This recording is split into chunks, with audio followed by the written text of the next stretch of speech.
Assalamualaikum warahmatullahi wabarakatuh. Perkenalkan, nama saya Muhammad Nasrul Sani, NIM 3119030. Di sini saya akan menjelaskan sedikit mengenai materi-materi perkuliahan mata kuliah secara Al-Quran dari pertemuan pertama sampai dengan pertemuan akhir. Yang pertama ada sejarah pra-pewayuhan. Sejarah pra-pewayuhan dibagi menjadi dua. Yang pertama ada Al-Quran dalam kitab-kitab terdahulu. Jadi ketika Nabi Muhammad SAW diajak pamannya ke Syam, kafilah Abu Thalib itu bertemu dengan salah satu pendeta yang bernama Bukhara, yang beliau lahir di Basrah. Kemudian pendeta tersebut menginformasikan tentang kenabian beliau, dan pendeta tersebut menyuruh pamannya agar membawa pulang keponakannya supaya tidak terjadi apa-apa atau tidak diserang oleh kaum Yahudi. Seperti itu. Pada saat Nabi menerima wahyu, beliau mengetahui beliau mengalami goncangan psikologis.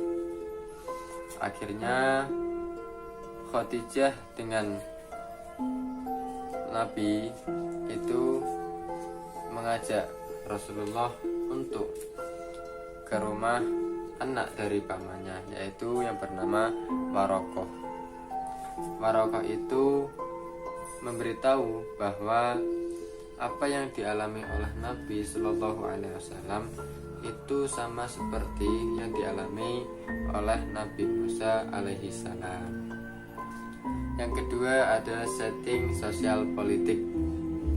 Bangsa Arab pra-Islam itu dibagi menjadi tiga.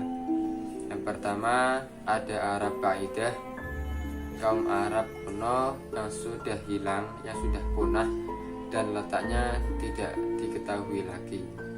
Yang kedua ada Arab Aribah, yaitu kaum yang berasal dari keturunan Ya'rib bin Yasjub bin Al-Qotan. Yang ketiga ada Arab Musta'ribah, yaitu keturunan dari Nabi Ismail alaihissalam, suku yang dikenal dengan Arab. Agama orang bangsa Arab pra-Islam itu juga dibagi menjadi tiga. Yang pertama adalah ada agama Yahudi, yang kedua ada agama Nasrani, dan yang ketiga ada agama paganisme. Pada masa sebelum Islam datang, orang Arab sudah terbiasa melakukan sebuah perdagangan dari daerah satu ke daerah yang lainnya, sehingga tempat kota Arab itu menjadi pusat perdagangan antar sesama bangsa, dari mulai seperti pakar ukas dan lain sebagainya.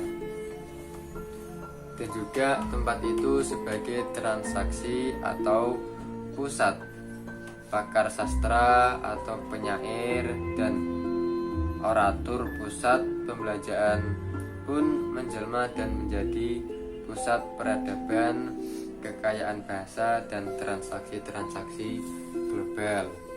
Yang kedua ada bab mengenai nuzulul Quran atau sejarah turunnya Al-Quran.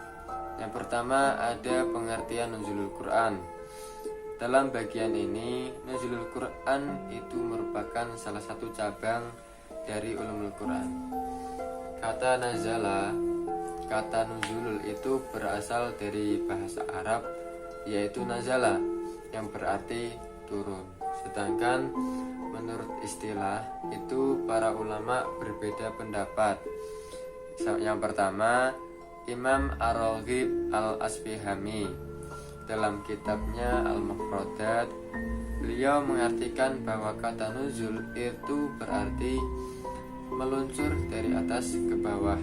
Itu artinya kata nuzul berarti turun. Kemudian ada Imam Al-Fairuz Az-Zabadi dalam kamusnya Al-Muhit Al-Halul fi Makan.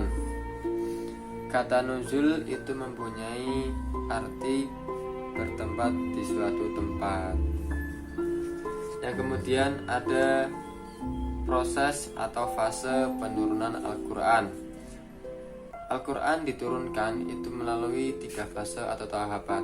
Yang pertama, Al-Quran diturunkan ke Lauhul Mahfuz secara sekaligus dalam arti bahwa Allah menetapkan keberadaannya di sana, sebagaimana halnya Allah menetapkan adanya segala sesuatu yang sesuai dengan kehendaknya, sesuai dengan firman Allah surat Al-Buruj ayat 21 sampai 22, yang artinya bahkan orang yang didustakan mereka itu dalam Al-Quran yang mulia yang tersimpan di Lauhul Mahfuz.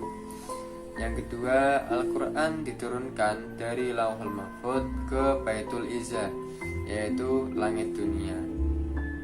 Yang ketiga, ada Al-Quran setelah diturunkan dari Baitul Izzah, kemudian langsung diturunkan kepada Nabi Muhammad SAW melalui perantara malaikat Jibril. Adapun metode penurunan wahyu itu ada berbagai macam cara. Yang pertama, melalui mimpi yang benar. Yang kedua, berupa sesuatu yang dibisikkan malaikat kepada ruh dan hati Rasulullah. Yang ketiga, malaikat menampakkan dirinya kepada Nabi. Yang keempat, wahyu datang kepada Nabi seperti gemerincingnya lonceng. Itu mengenai bab proses turunnya Al-Quran. Yang ketiga, ada bab mengenai asbabun nuzul. Yang pertama, ada pengertian asbabun nuzul. Asbabun nuzul merupakan bentuk idhofah dari asbab dan nuzul. Secara etimologi, asbabun nuzul yaitu sebab-sebab yang melatar belakangi terjadinya sesuatu. Sedangkan secara istilah atau secara terminologi banyak dirumuskan oleh para ulama. Di antaranya yang pertama ada Jalaluddin Al-Suyuti mengemukakan bahwa asbabun nuzul adalah sesuatu yang terjadi pada waktu atau masa tertentu dan menjadi penyebab turunnya satu atau beberapa ayat Al-Quran. Kemudian ada Az-Zarqani, asbabun nuzul adalah hal khusus atau sesuatu yang terjadi serta hubungan dengan turunnya ayat Al-Quran yang berfungsi sebagai penjelas hukum pada saat peristiwa itu terjadi. Yang ketiga ada Subhi As-Sholih mengemukakan bahwa asbabun nuzul adalah sesuatu yang menjadi sebab turunnya satu atau beberapa ayat Al-Quran yang terkadang menyiratkan suatu peristiwa sebagai respon atasnya atau penjelas terhadap hukum-hukum ketika peristiwa itu terjadi. Yang ketiga, yang keempat ada As-Sabuni. Beliau berpendapat bahwa asbabun nuzul adalah peristiwa atau kejadian yang menyebabkan turunnya satu ayat atau beberapa ayat Al-Quran yang mulai berhubungan dengan peristiwa dan kejadian tersebut, baik berupa pertanyaan yang disajikan kepada Nabi atau kejadian yang berkaitan dengan urusan agama. Kemudian ada macam-macam asbabun nuzul. Yang pertama ada ta'adud al-asbab wa al-nazil wahid. Yang kedua ada ta'adud an-nuzul wal asbab wahid. Kemudian ada urgensi atau kegunaan manfaat dalam mempelajari asbabun nuzul. Mempelajari asbabun nuzul itu sangatlah penting bagi kita. Jadi tahu ayat-ayat Al-Quran itu turun karena dilatar belakangi masalah apa. Menurut Muhammad Khirzin dalam bukunya Ulumul Quran menjelaskan, dengan ilmu asbabun nuzul yang pertama adalah seseorang dapat mengetahui hikmah di balik syariat yang diturunkan melalui sebab-sebab tertentu. Yang kedua, seorang dapat mengetahui pelaku atau orang yang terlibat dalam peristiwa yang mendahului turunnya suatu ayat. Yang ketiga, seorang dapat menentukan apakah ayat itu mengandung pesan khusus atau umum. Yang keempat, seorang dapat menyimpulkan bahwa Allah selalu memberikan perhatian penuh pada Rasulullah dan selalu bersama para hambanya. Itu mengenai bab asbabun nuzul. Yang keempat ada bab mengenai maki dan madani dalam sejarah. Yang pertama ada konsep maki dan madani. Kata maki dan madani merupakan bagian dari tema yang ada dalam sejarah Al-Quran yang dimaksudkan untuk memberikan nama jenis surat atau ayat dalam Al-Quran. Pengertian maki dan madani menurut Asy-Syarkashi ada 3 pendapat. Di antaranya, maki adalah ayat atau surat yang diturunkan di Mekah, dan madani adalah ayat atau surat yang diturunkan di Madinah. Yang kedua, ada pendapat lain, yaitu maki adalah ayat yang turun sebelum hijrah Nabi Muhammad SAW. Sedangkan madani adalah ayat atau surat yang turun setelah Nabi hijrah. Kemudian yang nomor 3 yaitu ada yang berpendapat maki adalah ayat atau surat yang dikhitabkan pada penduduk Mekah, dan madani adalah yang dikhitabkan kepada penduduk Madinah. Kemudian ada pemetaan ulama tentang perbedaan makna maki dan madani. Yang pertama dari segi turunnya. Maki itu yang diturunkan sebelum hijrah Nabi Muhammad, sedangkan madani yang diturunkan sesudah Nabi Muhammad berhijrah. Yang kedua dari segi tempat turunnya. Kalau maki itu diturunkan di Mekah, sedangkan madani itu diturunkan di kota Madinah. Yang ketiga ada dari segi sasarannya. Kalau maki itu yang seruannya ditujukan kepada penduduk Mekah, sedangkan Madinah yang seruannya ditujukan kepada penduduk Madinah. Hal tersebut yang terkait perbedaan maki dan madani dilihat dari tanda-tandanya. Yang pertama dimulai dengan nida atau panggilan.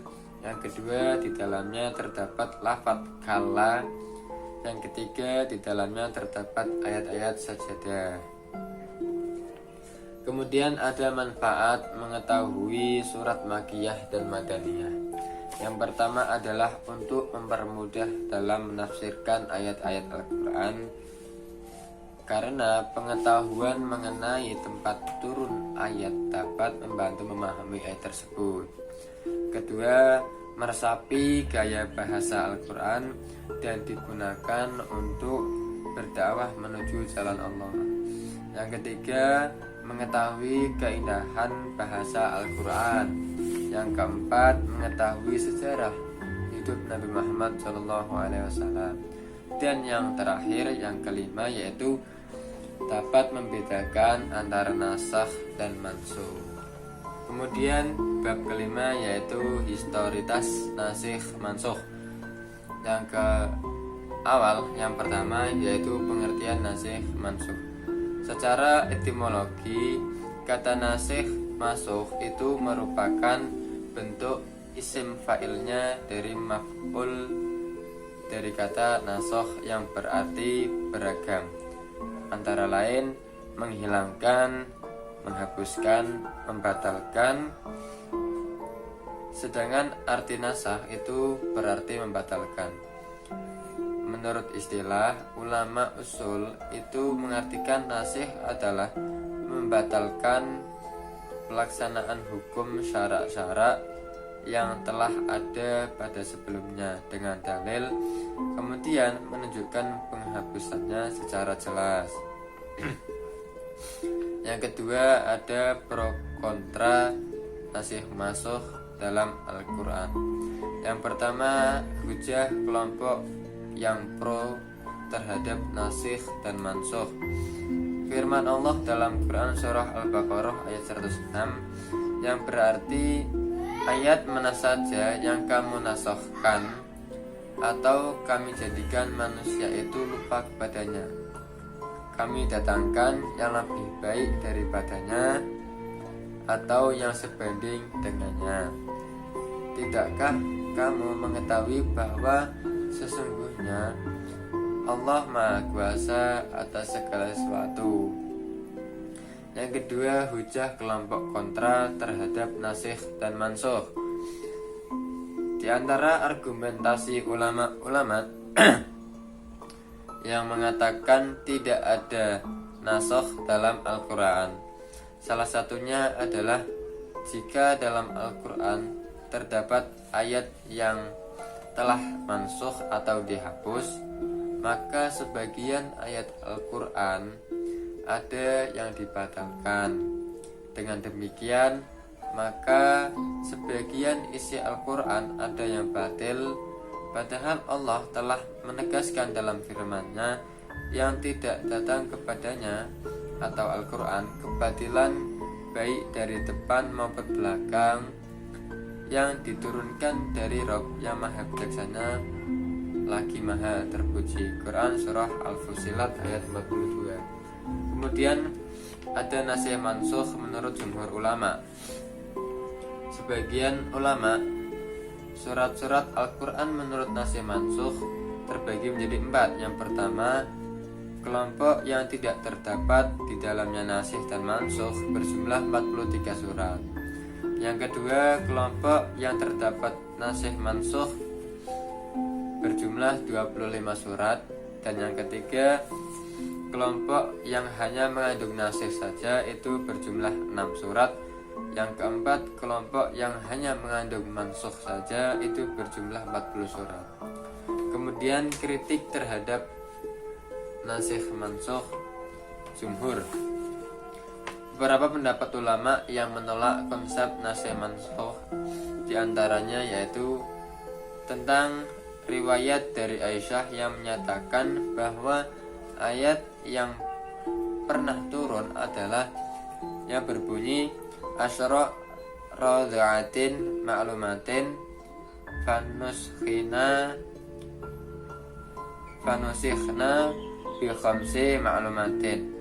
Menurut jumhur hukum, hadis ini dan tiwalatnya adalah dihapus. Lafaz ini tidak memiliki hukum tidak dalam pengambilan dalil atau al-istidlal, tidak pula dalam hal yang lainnya. Itu untuk bab nasikh mansukh. Kemudian bab ke-6 yaitu tarikh al-khitabah. Ada sejarah penulisan Al-Quran dari masa ke masa. Pada masa Nabi Muhammad SAW, penulisan dilakukan dengan media yang terbatas. Mereka yang menulis seperti Ali bin Abi Thalib radhiyallahu an, Muawiyah, Ubay bin Ka'ab, dan Zaid bin Sabit. Saat itu media yang digunakan adalah seperti pelepah kurma, lempeng dari batu, daun lontar, kulit atau daun kayu, pelana, potongan tulang-tulang binatang. Tetapi di samping itu sebagian sahabat juga menuliskan Al-Quran yang turun atas kemauannya sendiri tanpa diperintah oleh Rasulullah Shallallahu Alaihi Wasallam.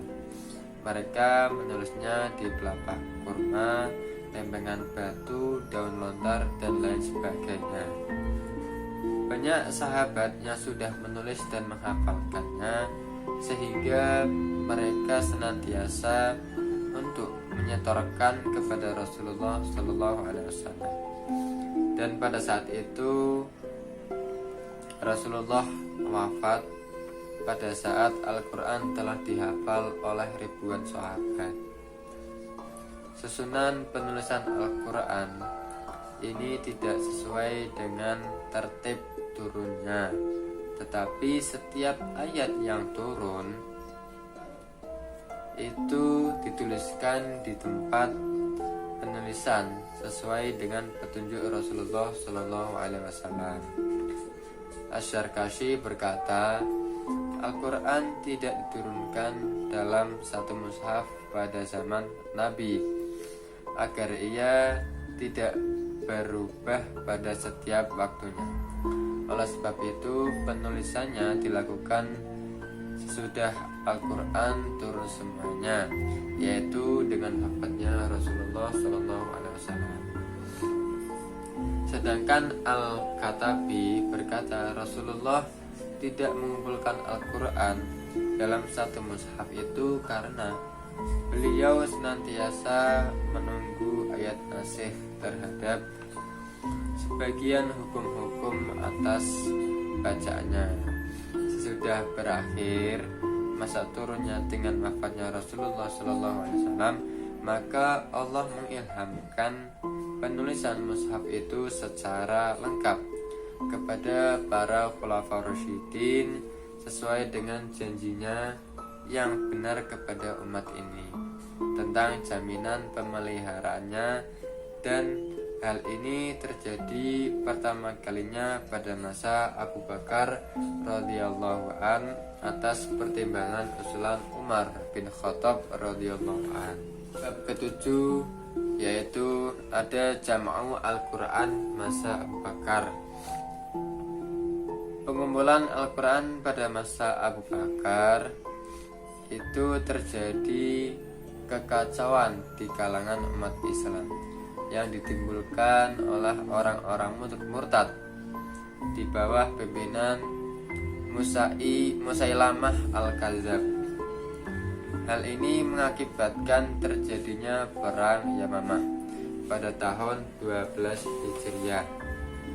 Tragedi perang Yamamah ini menggugah hati Umar bin Khattab untuk mengusulkan sesuatu kepada Khalifah Abu Bakar As-Siddiq agar Al-Quran itu segera dikumpulkan dan ditulis dalam satu mushaf. Umar bin Khattab khawatir Al-Quran akan berangsur-angsur, yang berangsur-angsur itu hilang bersamaan dengan meninggalnya para penghafal Al-Quran karena perang Yamamah tersebut. Meskipun awalnya Abu Bakar itu ragu dengan usulan Umar bin Khattab, akhirnya Abu Bakar setuju dengan usulan tersebut. Kemudian beliau memerintahkan Zaid bin Sabit untuk segera mengumpulkannya. Setelah Abu Bakar wafat, mushaf Al-Quran itu terjaga dengan ketat di bawah pimpinan Umar bin Khattab, khalifah yang kedua. Di samping itu, terdapat kritikan-kritikan tentang pengumpulan Al-Quran yang pertama. Wafatnya sejumlah sahabat penghafal Al-Quran merupakan bukan alasan yang utama untuk meragukan atau mencemaskan hilangnya bagian-bagian Al-Quran. Yang kedua, kritikan yang lebih tajam itu dikemukakan oleh pemikir orang barat ketika nama-nama para penghafal Al-Quran itu ditelusuri dalam daftar orang-orang yang gugur seluruhnya, itu berjumlah 1.200 orang. Ternyata hanya ditemukan dengan jumlah yang sedikit dengan nama-nama para penghafal Al-Quran tersebut. Dengan demikian, pengaitan motif pengumpulan Al-Quran ini pada masa Abu Bakar As-Siddiq dengan gugurnya sejumlah besar para penghafal Al-Quran dalam perang Yamamah ini sangat sulit untuk dipertahankan. Untuk bab ke-8 yaitu kodifikasi Al-Quran pada masa Utsman bin Affan. Yang pertama, ada pembukuan Al-Quran pada masa pemerintahan Utsman bin Affan. Pada masa Utsman bin Affan terdapat keragaman dalam cara pembacaan Al-Quran atau dengan sebutan qiraat yang disebabkan oleh adanya perbedaan dialek antara suku yang berbeda-beda. Hal ini menimbulkan kekhawatiran Utsman sehingga ia mengambil kebijakan tertentu, yaitu untuk membuat sebuah mushaf standar yang ditulis dengan sebuah jenis penulisan yang baku. Standar tersebut yang dinamai dengan Rasm Utsmani. Naskah itu kemudian disempurnakan oleh dua orang pejabat Umayyah, Ibnu Muqlah dan Ibnu Isa pada 933 Hijriah dengan bantuan Ibnu Mujahid. Ada satu konsekuensi yang harus diterima oleh umat Islam akibat kebijakan Utsman bin Affan. Al-Quran begitu sangat plural, kaya akan bacaan dan maknanya. Tetapi sesuai dengan kebijakan Utsman bin Affan, Al-Quran menjadi tampil dalam bentuk tunggal, Al-Quran versi Mushaf Utsmani. Inilah mushaf yang dianggap paling sah dan benar sampai sekarang. Menurut sudut pandang ini, tampilnya mushaf versi Utsmani ini sebagai mushaf resmi umat Islam tidak lain adalah hasil dari tafsiran atas berbagai mushaf yang berkembang pada saat itu, yang di dalamnya melibatkan proses selektivitas, pembuangan, dan penambahan. Kemudian ada karakteristik mushaf Utsmani. Yang pertama adalah satu kata dalam Al-Quran terdapat dua bentuk bacaan, namun ditulis dalam satu saja. Yang kedua, satu kata dalam Al-Quran dapat dibaca dengan dua cara atau lebih, namun ditulis dalam bentuk satu tulisan, baik secara kasat mata ataupun hanya perkiraan saja. Yang ketiga, satu kata dalam Al-Quran terdapat pembuangan atau penambahan dan tidak dimungkinkan untuk menuliskan suatu kata tersebut atau 3 kali dalam satu mushaf. Untuk bab ke-9 yaitu ada Tarikh Al-Qiraah atau sejarah bacaan Al-Quran. Yang pertama, pengertian qiraat. Menurut bahasa, qiraat adalah bentuk jamak dari qara'a yang berarti bacaan. Pengertian menurut istilah cukup beragam. Hal ini disebabkan oleh keluasan makna dan sisi pandang yang dipakai oleh ulama-ulama tersebut.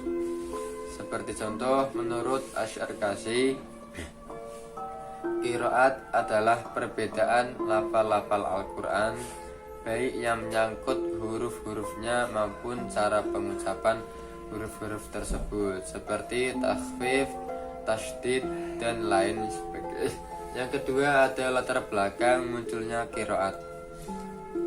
Meluasnya wilayah Islam dan penyebaran para sahabat dan tabi'in mengajarkan Al-Quran di berbagai kota, menyebabkan timbulnya berbagai qiraat. Perbedaan antara satu qiraat dengan yang lainnya itu bertambah besar, sehingga sebagian riwayatnya tidak bisa lagi dipertanggungjawabkan. Munculnya qiraat terjadi pada masa Nabi Muhammad SAW. Walaupun pada saat itu qiraat bukan merupakan disiplin ilmu, hanya baru dipelajari pada masa sahabat saja.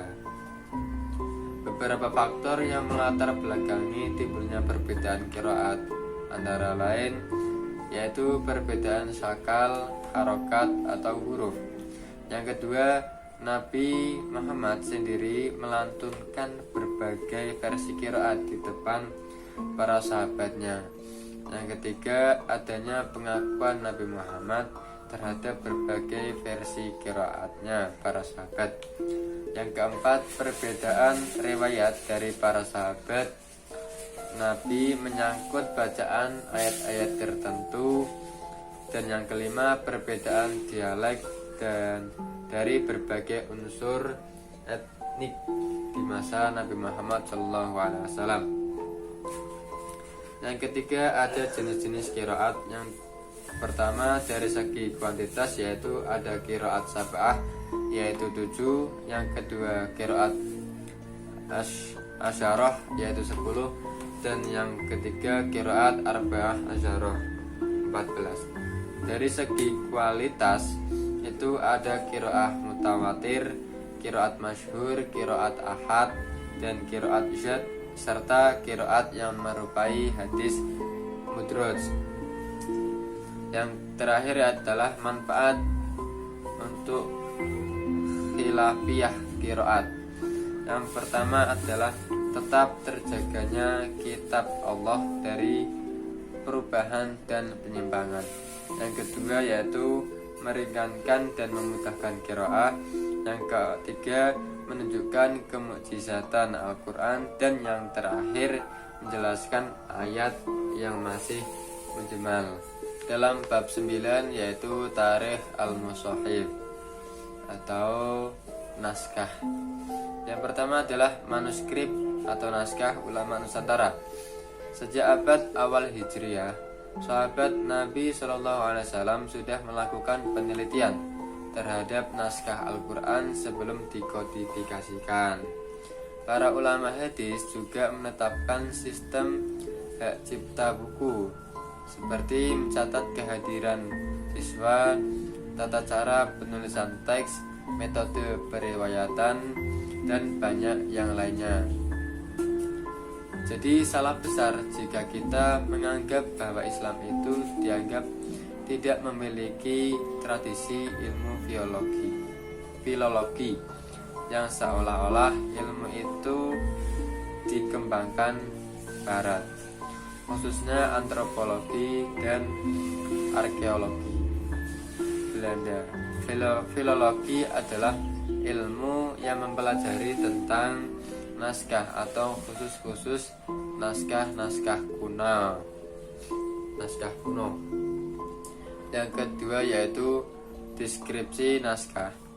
Pada bagian penaskahan ini dijelaskan beberapa aspek yang ada di dalam ilmu kodikologi untuk mempelajari seluk-beluk naskah manuskrip mushaf Al-Quran, meliputi penyimpanan naskah, ukuran naskah, jumlah halaman, bahasa, penulisan atau penyalin, bahan atau alas, warna tinta, kondisi naskah, dan jumlah baris per halaman, penomoran halaman, dan iluminasi. Naskah-naskah kuno Nusantara itu biasanya disimpan di perpustakaan, terus di museum, gereja, maupun disimpan oleh perorangan sendiri. Yang ketiga adalah karakteristik manuskrip atau naskah. Yang pertama adalah rosem, digunakan dalam kaidah penulisan teks manuskrip mushaf Al-Quran. Secara umum mengacu pada kaidah penulisan rosem imla'i. Yang ketiga ada syakel, penggunaan tanda baca pada mushaf Al-Quran pada umumnya sama, tidak ada yang berbeda. Mushaf standar Indonesia seperti huruf jin yaitu karakteristik mengenai tanda wakaf. Itu yang ketiga, dan yang ini yang keempat yaitu tanda tajwid. Dalam penulisan mushaf Al-Quran itu seringkali terdapat tambahan tanda-tanda yang digunakan penulis untuk mempermudah membaca dan mengetahui ayat-ayat Al-Quran. Dan yang kelima yaitu simbol-simbol.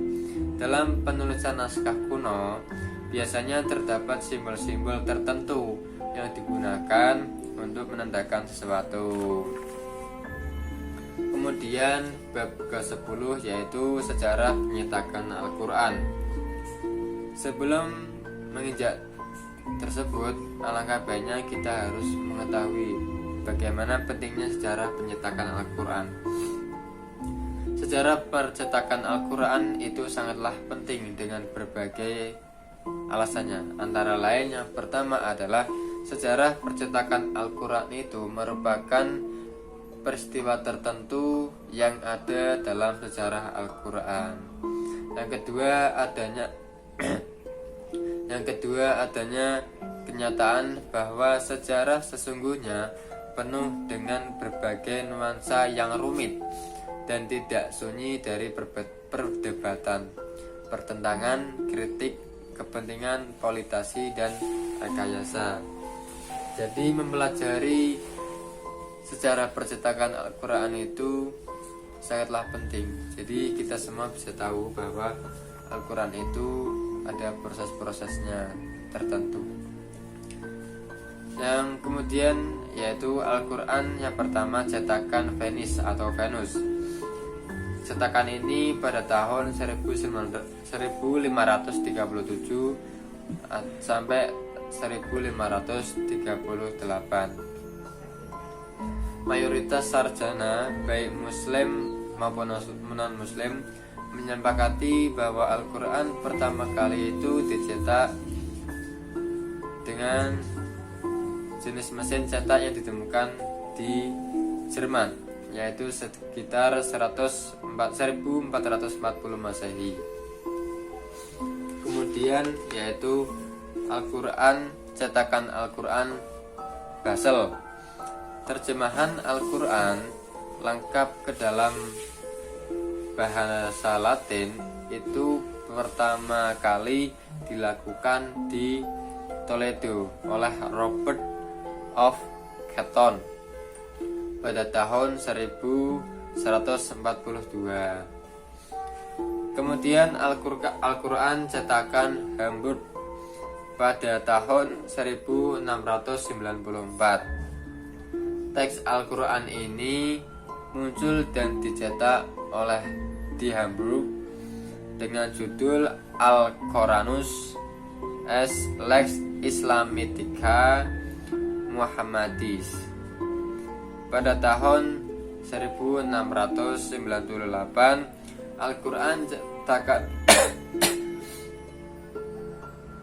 Al-Quran cetakan edisi dilengkapi dengan terjemahan bahasa Latin dan dicetak lagi oleh pendeta. Kemudian ada Al-Quran cetakan St. Petersburg pada tahun 1787. Cetakan Al-Quran yang spesial ini dicetak oleh St. Petersburg. Yang Al-Quran ini dicetak dengan tujuan politik atau toleransi keagamaan. Kemudian Al-Quran cetakan Maula Otonom atau Utsmani pada tahun 1787. Kekaisaran Otonom mencetak mushaf Al-Quran dan diterbitkan dari St. Petersburg, Rusia. Edisi cetakan ini lebih dikenal dengan edisi Malai Usmani. Kemudian Al-Quran cetakan Leipzig pada tahun 1834. Al-Quran ini dicetak di Leipzig dan diterjemahkan oleh Orientas Jerman, yaitu Gustav Flügel dengan judul Qorani Teks Arabicas. Yang selanjutnya yaitu Al-Quran cetakan Mesir.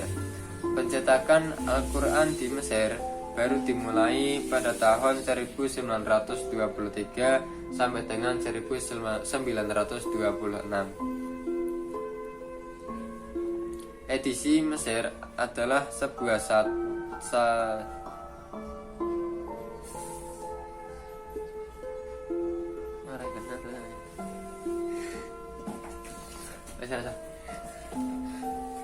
Edisi Mesir adalah salah satu dari ratusan versi bacaan Al-Quran atau qiraat yang beredar sepanjang sejarah perkembangan kitab Al-Quran. Yang kemudian ada Al-Quran cetakan Indonesia. Pencetakan Al-Quran di Indonesia dimulai pada sekitar tahun 1950 dengan penerbit Salim Nabhan dari Surabaya dan Afif dari Cirebon. Kemudian Al-Quran cetakan Said Nursi. Sejak tahun 1976 Al-Quran ini dicetak dalam berbagai ukuran dan jumlah oleh percetakan yang dikelola oleh pengikut Said Nursi di Berlin atau Jerman. Yang terakhir Al-Quran cetakan Raja Fat pada tahun 1984 sampai dengan 1985. Berdirilah percetakan khusus Al-Quran Majma' Malik Fahad li Tibah Mushaf Syarif dan dicetak secara resmi oleh Raja Malik Fahad. Kemudian ada bab yaitu sejarah penyebaran Al-Quran. Penyebaran Al-Quran secara massal terjadi seiring berjalannya Islam itu menyebar. Jadi sejak dari awal diturunkannya Al-Quran telah didengar atau diperdengarkan, dihafal, dicatat, dipelajari, diajarkan, bahkan disebarluaskan dengan cara-cara tertentu. Di samping itu, untuk mempercepat dan memperlancar proses perekaman, Rasulullah Shallallahu Alaihi Wasallam menganjurkan agar para sahabatnya untuk belajar dan menghafal atau menulis sesuai peristiwa perang Badar. Beliau membuat kebijakan seperti ini, bahwa para tawanan perang yang bisa menulis dan menghafal Al-Quran maka akan dibebaskan. Dengan syarat beliau para tawanan itu mau untuk mempelajari, untuk membantu teman-temannya yang belum mengerti tentang Al-Quran.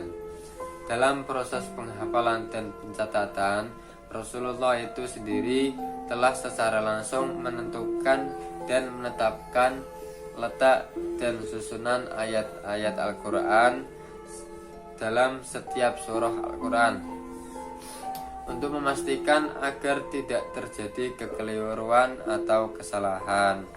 Malaikat Jibril telah datang kepada Rasulullah setiap malamnya untuk mengulangi bacaannya dan memverifikasi hafalan Al-Quran beserta susunan ayat-ayatnya yang telah diwahyukan kepada beliau. Melalui proses dan cara-cara tersebut, itulah Al-Quran telah direkam, disimpan, dijaga, dipelajari dan diajarkan dan diwariskan kepada dari generasi ke generasi dari masa ke bangsa. Untuk bab yang terakhir yaitu sejarah Al-Quran di Indonesia. Yang pertama, masuknya Islam di Indonesia.